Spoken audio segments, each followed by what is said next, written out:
누가복음 2장 1절로 14절 말씀을 통해서 날 위해 오신 예수님을 영접합시다 라는 제목으로 하나님 말씀 증거하겠습니다. 오늘은 성탄절입니다. 성탄의 축복과 은혜가 우리 모두에게 또 이 땅 위에 넘치기를 간절히 원합니다. 예수님이 왜 이 땅에 오셨습니까? 우리를 구원하기 위해서 오셨습니다. 구원하신 일의 이 사건에 대해서 성경은 우리에게 이렇게 기록합니다. 히브리서 2장 14절로 16절 우리가 한번 한 목소리 한번 읽어볼까요? 시작. 자녀들은 혈과 육에 속하였음에 그도 또한 같은 모양으로 혈과 육을 함께 지니심은 죽음을 통하여 죽음의 세력을 잡은 자 곧 마귀를 멸하시며 또 죽기를 무서워함으로 한평생 매여 종노릇하는 모든 자들을 놓아주려 하심이니 이는 확실히 천사들을 붙들어 주려 하심이 아니요 오직 아브라함의 자손을 붙들어 주려 하심이라. 평생에 매여 종노릇하는, 그래서 죽을까 봐 두려워 떨고 있는 수많은 사람들을 건져내시기 위해서, 구하시기 위해서 예수님이 이 땅에 오신 것입니다. 어떤 사람들은 왜 이럴 때에 와서 이렇게 교회에 모여서 예배를 드리느냐, 12월 23일부터 1월 3일까지는 집에 꼭 있어야 되지 왜 나오느냐 하는 말들을 합니다. 왜 이렇게 모여서 우리가 예배를 드려야만 할까요? 사람이 병이 나면 집에 꼭 있어라 하는 말을 우리가 상식적으로 받아들일 수 있나요? 그건 상식적이지 않습니다. 어떤 사람들은 예배로 모이는 일들이 비상식이라고 말합니다. 아프면 병원 가야죠. 그게 상식입니다. 병원이 없는데 길거리를 배회하고 있다면 비상식적이죠. 주님이 안 계신데 우리가 성전에 모여서 예배를 드린다면 그것은 비상식적입니다. 그러니 주님을 전혀 모르고 믿지 못하는 세상 사람들이야 그렇다 해도, 예수 믿는 사람들조차 그렇다면 그들의 신앙은 절대적으로 거짓입니다. 주님이 계시면, 구세주가 있는데, 우리를 건져내실 분이 있는데, 죽음의 공포에서 우리를 다시 살리실 분이 있는데, 아프면 병원 가듯이 당연히 교회에 나와서 하나님을 예배해야 될 줄로 믿습니다. 이것이 우리가 오늘 예배하는 이유가 됩니다. 저는 성경 말씀을 믿습니다. 예수 믿는 사람은 하나님의 말씀을 믿는 사람입니다. 성경은 이와 같이 우리에게 말씀합니다. 시편 91편 5절로 7절 우리가 한번 목소리 한번 읽어봅시다. 시작. 너는 밤에 찾아오는 공포와 낮에 날아드는 화살과 어두울 때 퍼지는 전염병과 밝을 때 닥쳐오는 재앙을 두려워하지 아니하리로다. 1000명이 내 왼쪽에서 10,000명이 내 오른쪽에서 엎드러지나 이 재앙이 내게 가까이 하지 못하리로다. 할렐루야. 지존자의 그늘에 있는 자에게 어떤 전염병도 어떤 공포에서도 건져주시고 보호하시는 하나님의 은혜가 있는 줄로 믿습니다.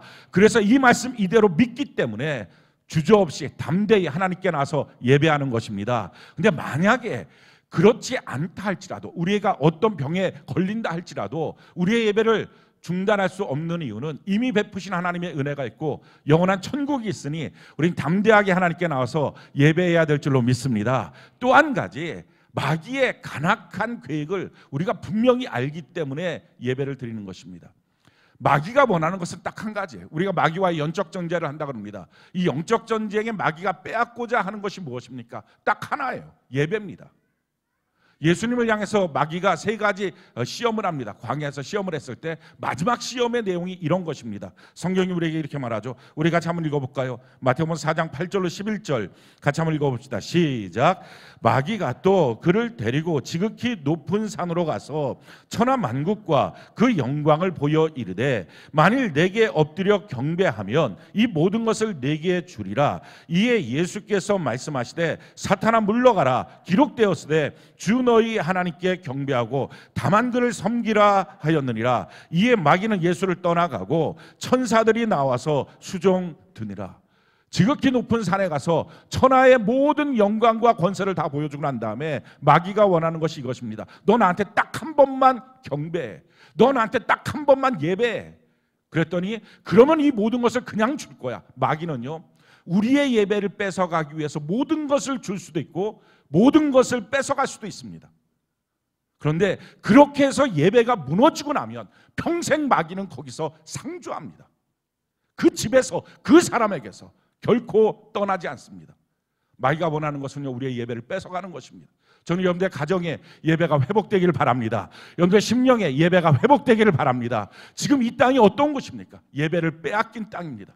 누가 말했던 것처럼 빼앗긴 들에도 봄은 오는가? 빼앗긴 예배의 터전, 이 교회당 안에도, 이 땅에는 5만 교회당 안에도 과연 하나님의 성령의 역사가 임할 수 있을까? 우리가 간절히 이 성탄절을 맞이해서 기도해야 될 제목 중에 한 가지가 바로 이것입니다. 이 땅 예배는 빼앗겼습니다. 어떤 분들이 이럴 것입니다. 아니요, 예배 드리는데 집에서도 예배 드리잖아요. 집에서 영상으로도 예배 드리잖아요. 그건 예배의 정의를 모르기 때문에 그렇습니다. 하나님이 디자인하신 예배는 함께 드리는 것입니다. 절대 혼자 드려서는 안 됩니다.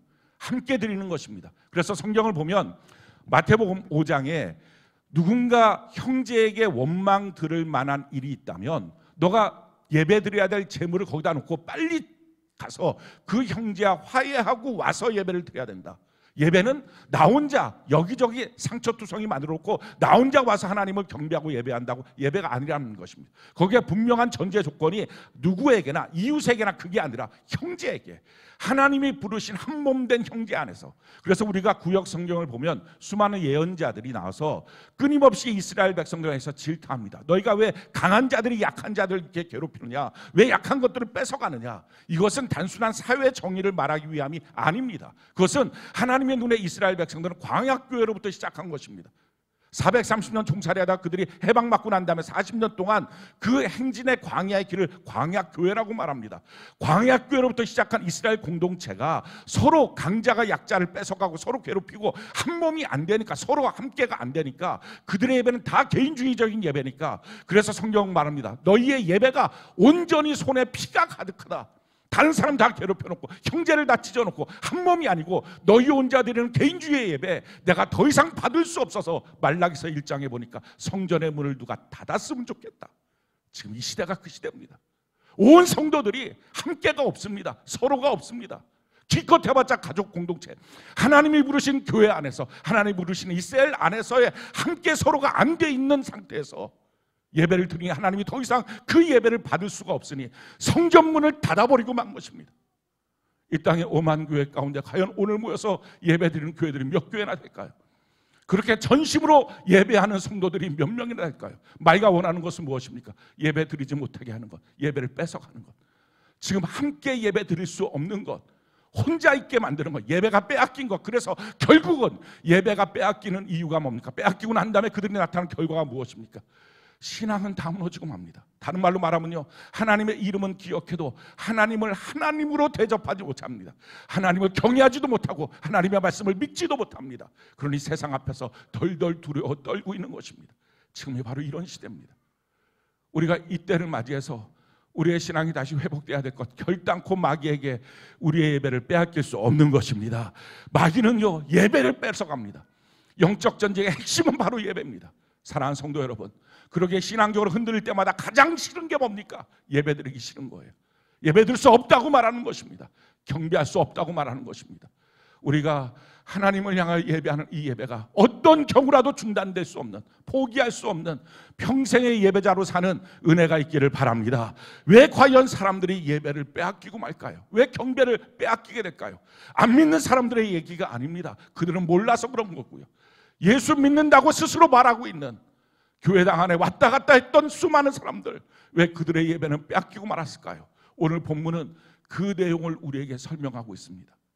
예수님의 육신의 모친이었던 마리아와 그의 정혼자 요셉이 로마 정부의 명령을 받아서 갈릴리 나사렛이라고 하는 동네에서 자기의 본적이 있는 그런 유다 땅 베들레헴까지 호적하기 위해서 내려갑니다.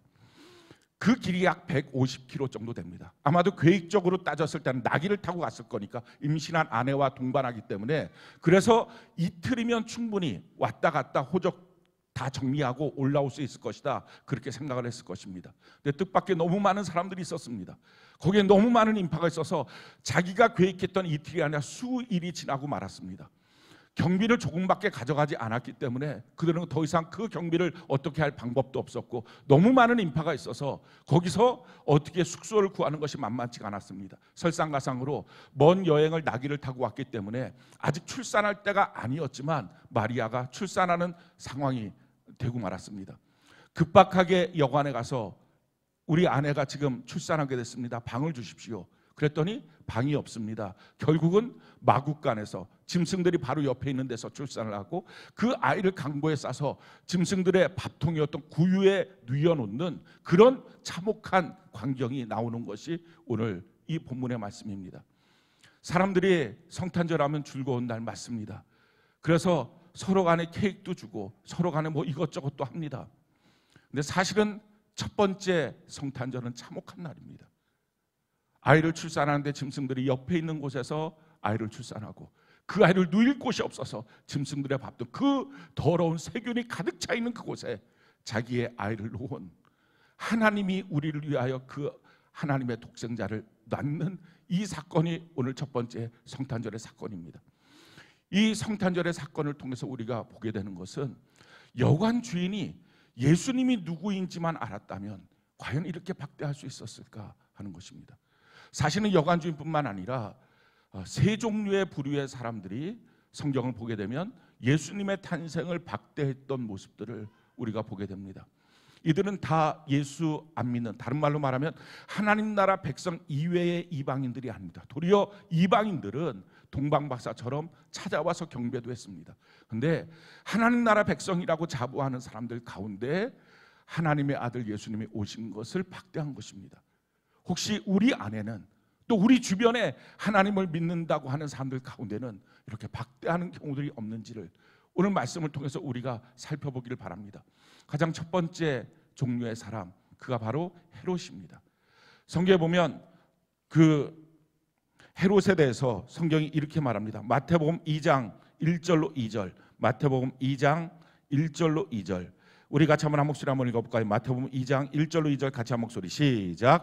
헤롯 왕 때에 예수께서 유대 베들레헴에서 나심에 동방으로부터 박사들이 예루살렘에 이르러 말하되 유대인의 왕으로 나시니가 어디 계시냐? 우리가 동방에서 그의 별을 보고 그에게 경배하러 왔노라. 자, 헤롯 대왕 때입니다. 그때 동방에서부터 아마 페르시아에서부터 이 동방의 박사들이 왔을 것입니다. 그들이 유대인의 왕으로 나시니가 어디느냐? 이것은 아주 특별한 칭호입니다.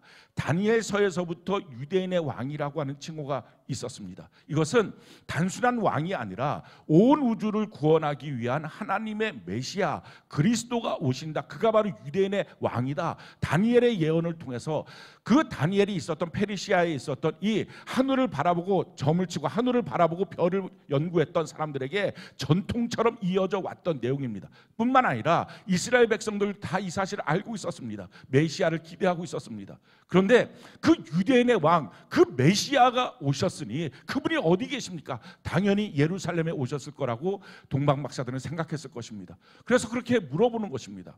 그 말을 듣고 난 다음에 헤롯의 반응이 이렇습니다. 마태복음 2장 7절로 8절 우리 같이 한번 한 목소리 한번 읽어볼까요? 시작. 이에 헤롯이 가만히 박사들을 불러 별이 나타난 때를 자세히 묻고 베들레헴으로 보내며 이르되 가서 아기에 대하여 자세히 알아보고 찾거든 내게 고하여 나도 가서 그에게 경배하게 하라. 자기도 경배해야 될 대상인 것을 알았습니다. 왜냐하면 만왕의 왕이시기 때문에 하나님이 보내신 메시아이기 때문에 왕인 자기도 가서 경배해야 될 대상이라고 하는 사실을 알았습니다. 그런데 그의 마음속에 또 다른 마음이 있는 것입니다. 16절 우리 같이 한번 한 목소리 한번 읽어볼까요? 시작. 이에 헤롯이 박사들에게 속은 줄 알고 심히 노하여 사람을 보내어 베들레헴과 그 모든 지경 안에 있는 사내 아이를 박사들에게 자세히 알아본 그때를 기준으로 2살부터 그 아래를 다 죽이니 살육의 칼을 갈고 있었습니다. 왜 그랬습니까?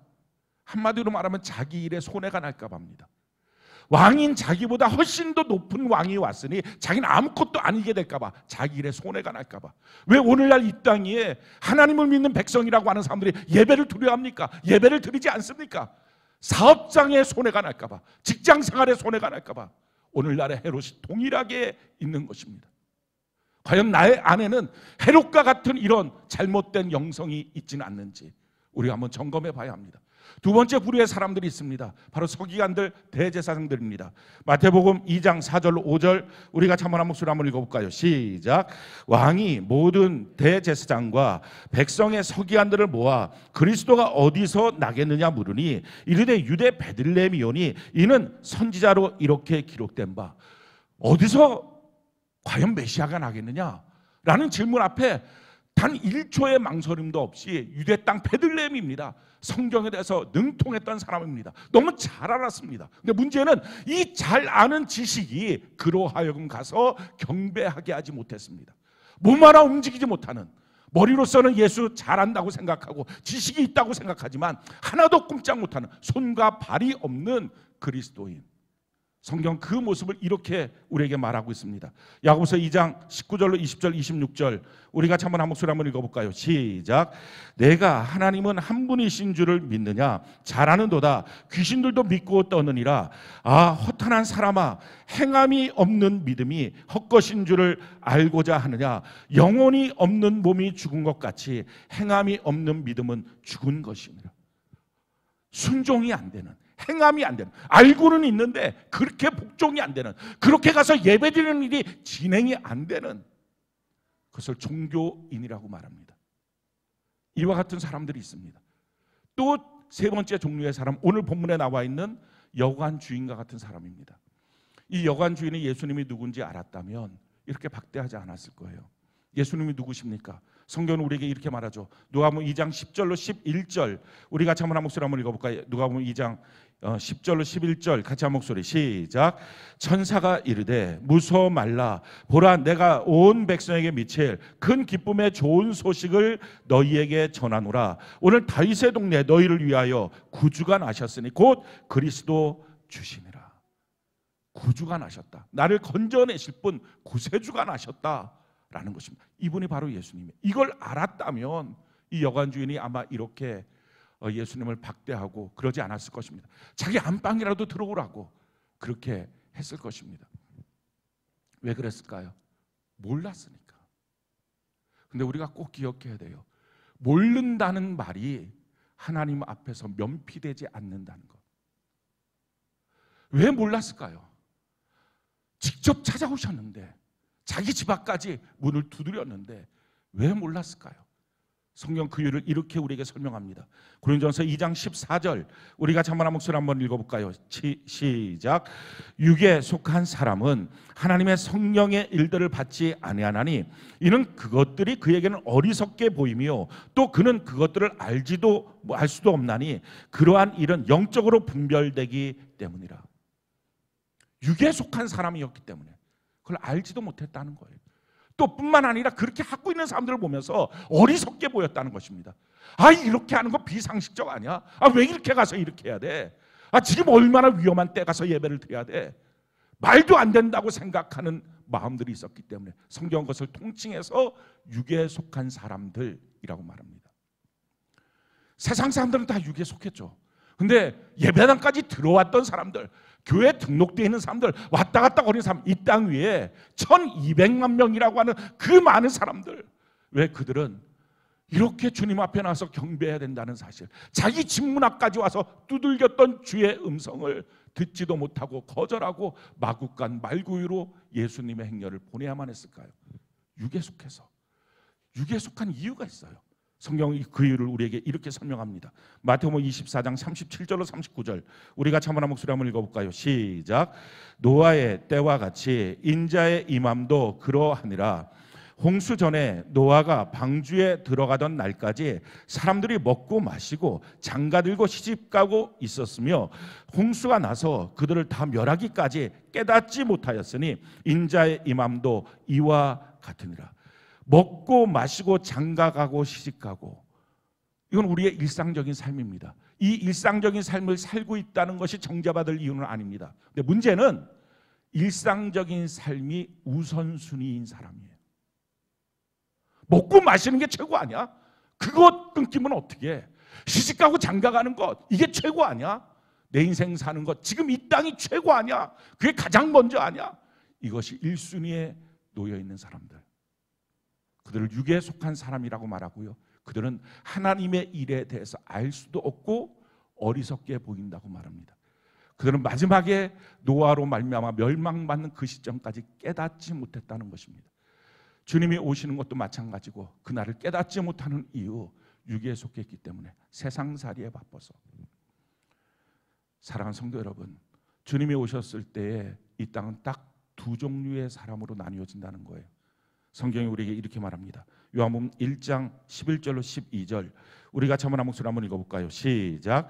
자기 땅에 오매 자기 백성이 영접하지 아니하였으나 영접하는 자 곧 그 이름을 믿는 자들에게는 하나님의 자녀가 되는 권세를 주셨으니.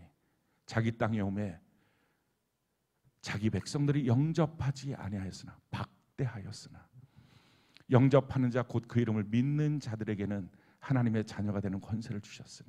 이 땅의 사람들은요, 아니 더 정확하게 말하면 예수 믿는다고 말하고 있는 사람들 중에서, 교회 다닌다고 말하고 있는 사람들 중에서 주님을 박대하는 얼마나 많은 사람들이 있는지 몰라요. 자기 땅에 오매 예수 믿는다고 말했던 사람들 가운데 오심에 박대하는 사람들, 자기에게 손해날까 봐. 머리는 있는데 움직이지 않는 그 게으른 몸, 나태한 인생 때문에 나중에 또 하지 뭐, 올해만 크리스마스야? 내년에도 또 있을 건데, 이 나태하고 게으른 마음 때문에 세상살이 바쁘다 보니까 어떤 분들은 오늘이 성탄절이라는 사실조차도 잊었다고 하는 사람들이 있습니다. 자기 아이가 코로나 걸리는 그 확진자 옆에 있어갖고 자기 아이 검사하느라고 정신 못 차려서 성탄절이었냐고, 그리스도인이라고 말하면서 세상살이 너무 바빠서 그렇게 박대합니다. 사랑하는 성도 여러분, 오늘날 이 땅은요 주님을 박대하는 거예요. 왜 박대합니까? 신앙이 이미 다 무너져서, 이미 오래전부터 예배를 다 마귀에게 빼앗겨서. 예배만 빼앗기면, 우리가 하나님을 만나지 못하면 우리의 신앙은 한 달 만에 무너집니다. 아무것도 안 남아요. 그건 마귀가 알아요. 그래서 예배만 빼앗으면 그 누구라도, 어떤 신앙의 용사라도 결국은 그 신앙은 무너지고 헛것만 남는 인생이 되고 마는 것입니다. 종교라는 허울 중요하지 않아요. 오늘도 내 안에 있는 믿음이 세상을 이기고 있는지, 우리 평생에 어떤 경우라도 우리 예수님 박대하지 않고 우리 예수님 영접하는 은혜가 있기를 바랍니다. 그 모든 자에게 하나님의 자녀가 되는 권세를 주셔서 이 땅을 사는 동안 그 권세를 사용한, 살아서 누리는 천국, 또한 죽어서 영원히 사는 천국의 주인공으로 살게 될 줄로 믿습니다. 오늘 성탄절 우리의 예배가 승리의 예배라고 미리 선포를 했습니다. 아마 각 사람들마다 오늘 예배를 오기 위해서 크고 작은 많은 일들 가운데 있었을 거예요. 이게 마귀의 도전이구나 하는 일들을 아마 경험했을 것입니다. 그 마귀의 도전들을 이기고 내 예배는 평생 마귀에게 빼앗길 수 없다는 그 강인한 결단을 갖고 오늘 이 시간 이 자리에 오셔서 예배드린 여러분들, 오늘 이 시간 한 가지 우리 다 결심합시다. 주님, 내 평생에 내 인생 어떤 손해를 본다 해도, 내 몸이 쓰러져서 휠체어에 앉아있다 할지라도, 세상살이 너무 급박하게 내게 돌아온다 할지라도 나는 주님의 음성만큼은 꼭 듣고 주님의 부르심 앞에 서는 서서 주님 앞에 나아가겠습니다. 누가 뭐라 그래도 하나님을 예배하는 자로 살겠습니다. 평생에 하나님을 영접하며 살겠습니다. 우리 결심하고 오늘 성탄절에 우리가 있다고. 아까 찬양하는데 눈물이 울컥 나오더라고요. 죄송하고 감사해서. 근데 주님 앞에 이렇게 기도했어요. 주님, 우리가 있어요. 모르겠어요. 파주 땅에 모여서 예배드리는 교회, 또 안타깝게도 또 반대로 영광스럽게도 우리 교회 하나인지는 모르겠어요. 놀래키려고 하는 말은 아니지만 경찰서에서 와서 사진 찍었다 그래요. 여러분들 사진들 다 나왔어요. 이제 빼도 박도 못하고 여러분들은 예수께 속한 사람이 됐습니다. 그러니 담대하게. 지금부터 두려워하실까요? 그럴 줄 몰랐다고. 우리 담대하게. 그래요 주님, 경찰이 찍은 게 아니라 천사가 찍어서 내 얼굴 평생에 내 영원히 천국에 기록되어 있어서 주님 앞에 내 모습이 항상 있는 살아있는 성도로 살겠습니다. 우리 그 마음을 갖고 오늘 예배가 성공하고 또 에베네셀 주일 감사로 하나님께 예배를 드리고 영시 예배 소망으로 드리고 새 신년 예배 우리가 축복의 예배를 맞이하는 우리 모두가 되기를 예수님 이름으로 축원합니다.